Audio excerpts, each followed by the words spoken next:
Бүгінгі сабақтың тақырыбы көп мүшені топтау тәсілімен көбейткіштерге жіктеу. Алдыңғы сабақта біз көп мүшені ортақ көбейткішті жақша сыртына шығару арқылы жіктеген болатынбыз. Ал енді мына мысалға қарайтын болсақ, бұл көп мүшелікте барлық мүшелерге ортақ болатындай көбейткіш жоқ. Яғни алдыңғы сабақта үйренген тәсілді біз бүгінгі сабағымызда қолдана алмаймыз. Енді не істеу керек?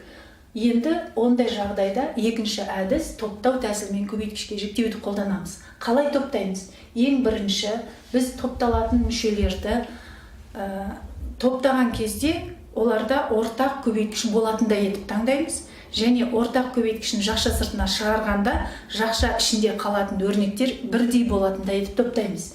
Яғни біз мына жерден қарап көрейік. Егер алғашқы екі мүшені бірге топтасақ, біз жақша сыртына x квадратты шығарар едік. Онда жақша ішінде x минус 3 өрнегі қалады. Ал соңғы екеуінен ортақ көбейткіш ретінде 5-ті жақша сыртына шығарсақ, жақша ішінде x минус 3 қалар еді. Яғни жақша ішінде қалатын өрнектеріміз бірдей болады. Онда біз былай жазуымызға болады екен. x-тің 3 дәрежесі минус 3x квадратты бір топтап аламыз. 5x минус 15-ті бір топтап аламыз. Сонда бірінші топтан жақша сыртына x квадратты шығарып аламын. X кубтың орнында x минус 3x квадраттың орнында 3 қалады. Қосу 5x пен 15-тің ортақ еселігі, еңші ортақ бөлгіші 5 болғандықтан 5x-тің орнында x қалады, минус 15-тің орнында 3 қалады. 5 жақшаны сыртына шығардық. Енді осы соңғы өрнекте x минус 3 көп мүшелігі ортақ көбейткіш болып тұр. Ортақ көбейткішті жақша сыртына шығарып жазатын болсақ, көп мүшелікті жақша сыртына шығарғанда жақшамен жазамыз. X минус 3 жақша сыртына шықты, ендеше x квадрат қалады.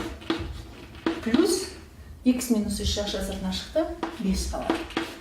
Міне, яғни ортақ бұл жағдайда біз көп мүшелікті топтау тәсілімен көбейткіштерге жіктедік. Тура солай екінші мысалды қарастырайық.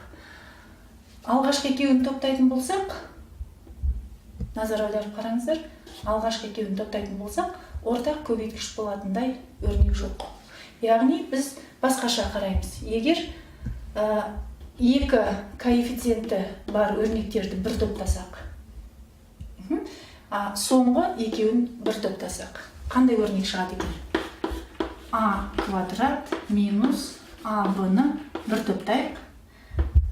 Минусты жақша сыртына шығарып, 2BC минус 2AC-ны бір топтайық. Бұл жағдайда не болады? Бірінші топтан А-ны жақша сыртына шығаруға болады. Онда А минус Б өрнегі қалады. Ал екінші топтан 2С-ны шығарамыз. Және бірінші жақшада А минус Б болғандықтан, бұл жерде де А минус Б болу үшін минусты жақша сыртына шығарып, плюс деп жазамын. 2С-ны шығарам, онда А минус Б деп орындары ауысады. Біз оны алдыңғы сабақтарда айтып өткен болатынбыз. Жақша ішіндегі қалған өрнектер өздерін көріп отырғандай бірдей. А минус Б жақшаның сыртында қалады. Көп мүшелік, ал енді жақшаның ішінде бірінші көп мүшеліктен А плюс екінші көп мүшеліктен 2С қалады. Яғни бұл да топтау тәсілімен көбейткіштерге жіктеу. Енді мына мысалға назар аударайық. X квадрат минус 6x плюс 5 үш мүшелігін көбейткіштерге жіктеу керек. Біз білетін екі тәсілге де келмейді. Яғни ортақ көбейткіш жоқ. Жақша сыртына ортақ көбейткіш шығара алмаймыз. Топтайық десек, топтауға да келмейді. Алғашқы екеуін топтасаң 5 жалғыз қалып қалады, соңғы екеуін топтасаң x квадрат қалып қалады, яғни тиімсіз. Бұндай жағдайда не істейміз? Бұндай жағдайда біз 6x өрнегін x квадратпен және 5-пен топтағанда жақша ішінде бірдей өрнек қалатындай етіп, екі өрнектің қосындысы немесе айырмасы түрінде жазамыз. Яғни 6x-ті біз әртүрлі әдіспен жазуымызға болады. Мысалы, минус x, минус 5x, минус 2x, минус 3x, 4x тағы сол сияқты.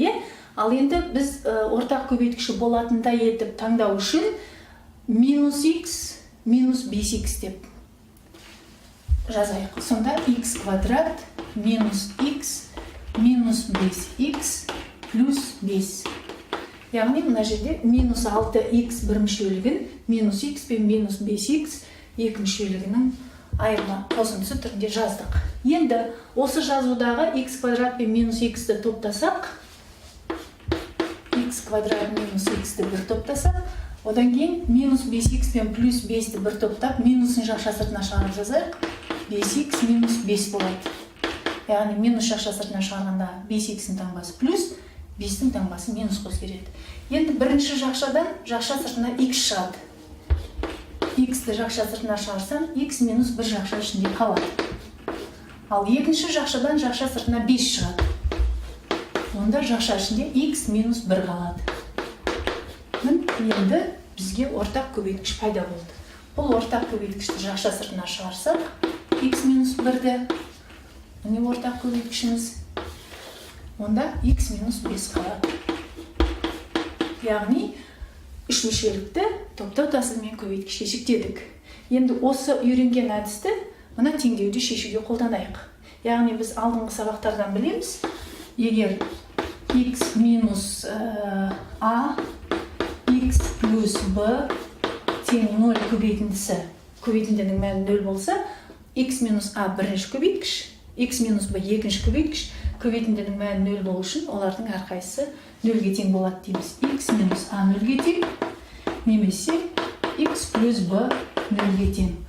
Әрбір сызықтық теңдеуді шешу барысында х-тің мәнін біз былай табатынбыз. Бұл біз бұрыннан білетін мәлімет. Енді осыны қолдану үшін біз х квадрат плюс 2х минус 15 өрнегін көбейткіштерге жіктеп алайық.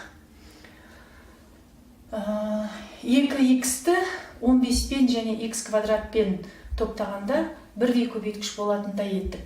Қалай жіктесек болады? Енді осы үш мүшелігін көбейткішке жіктеу үшін 2х өрнегін 2 бір мүшеліктердің қосындысы түрінде жазып аламыз. Оны қалай таңдаймыз? 2х көп мүшелігін қосылғыштарға жіктеген кезде 15 пен ортақ көбейткіші болатындай етіп таңдаймыз. Ал 15 саны 3 пен 5-тің көбейтіндісі, яғни 3 пен 5 жай сандар. Олай болса қосылғыштардың біреуі 3 және 5 коэффициенттері арқылы болу керек. Және біздің бір мүшелігіміздің таңбасы плюс болғандықтан, модулі үлкен санның таңбасы плюс болу керек. Сонда плюс 5х минус 3х арқылы жіктейік. Сонда х квадрат плюс 5х минус 3х минус 15 деп жазсақ, минус 5х пен плюс 3х-тің қосындысы бізге плюс 2х-ті береді. Ал минус 15 және х квадрат өрнектері өздері жазылды. Енді топтауға келема. Бірінші х квадрат минус 5х-ті топтасақ, бұл топтан біздің жақша сыртымызға х шығар еді. Онда х плюс 5 өрнегі жақша ішінде қалады. Ал екінші өрнекте екеуінде де минус таңбасы бар. Олай болса минусты жақша сыртына шығарамыз. 3х минус 15-тен 3-ті жақша сыртына шығаруға болады. Сонда х плюс 5 қалады. Тең 0. Енді ортақ көбейткіш бізде х плюс 5, х плюс 5-ті жақша сыртына шығарып жазамыз. Көп мүшелігін. Сонда х плюс 5 шыққанда бірінші көбейткіштен х минус екінші көбейткіштен 3 қалады. Енді мына қасиет бойынша көбейтіндінің мәні 0 болу үшін көбейткіштердің әрқайсысын жеке-жеке 0-ге теңестіреміз. Яғни мен мұны мына жаққа жазып көрсетейін. Сонда бірінші х плюс 5 тең 0, немесе х минус 3 тең 0. Бірінші сызықтық теңдеуден х-тің мәні минус 5-ке тең, екінші теңдеуден х-тің мәні 3-ке тең. Яғни берілген теңдеудің түбірлері минус 5 және 3 болады.